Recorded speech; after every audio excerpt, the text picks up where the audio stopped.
J'aime mes enfants, et pourtant, il m'arrive encore de craquer.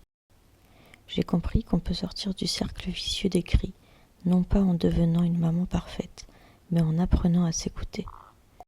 Je savais que crier abîmait leur cerveau et notre relation. Et pourtant, quand la fatigue est là, c'est si difficile. On nous apprend toujours à faire passer l'enfant d'abord. Mais ici, la priorité, c'est notre propre calme. En devenant maman, je suis partie de zéro. Je ne savais même pas ce qu'était une émotion.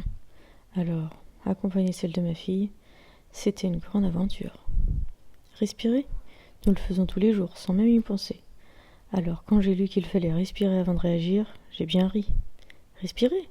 Je fais ça depuis ma naissance. Et puis un jour, j'étais épuisée. J'avais envie de hurler.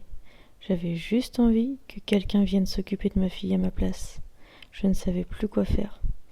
Alors, en désespoir de cause, j'ai essayé. La respiration n'a pas effacé ma colère, mais elle l'a suffisamment apaisée pour que je ne la dépose pas sur ma fille. Et ce jour-là, c'était déjà énorme.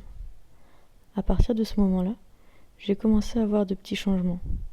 Pas parce que respirer était magique, mais parce que cela m'offrait quelques secondes pour reprendre la main sur ce qui se passait en moi. Je ne savais pas encore pourquoi ça fonctionnait, mais j'avais vraiment envie de comprendre. Avant, je disais « tu m'énerves ». Aujourd'hui, j'essaie de dire « je suis en colère, j'ai besoin d'1 minute pour me calmer ». Alors, je prends 1 minute, juste 60 secondes pour respirer. Continuer de respirer, encore et encore. C'est ainsi que je montre à mon enfant comment je gère ma propre tempête intérieure.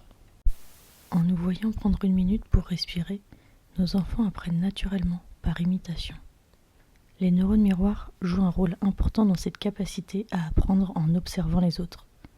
En nous voyant accueillir une émotion plutôt que de la subir, ils construisent peu à peu leur propre manière de traverser les tempêtes émotionnelles.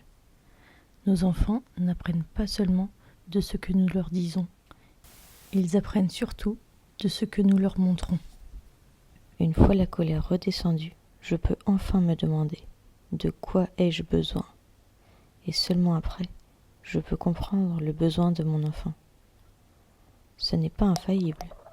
Il m'arrive encore de crier, mais ce qui compte, c'est ce qu'on fait juste après le cri. Et je vous expliquerai comment je répare cela dans la prochaine vidéo. Pour découvrir les prochaines vidéos, tu peux t'abonner.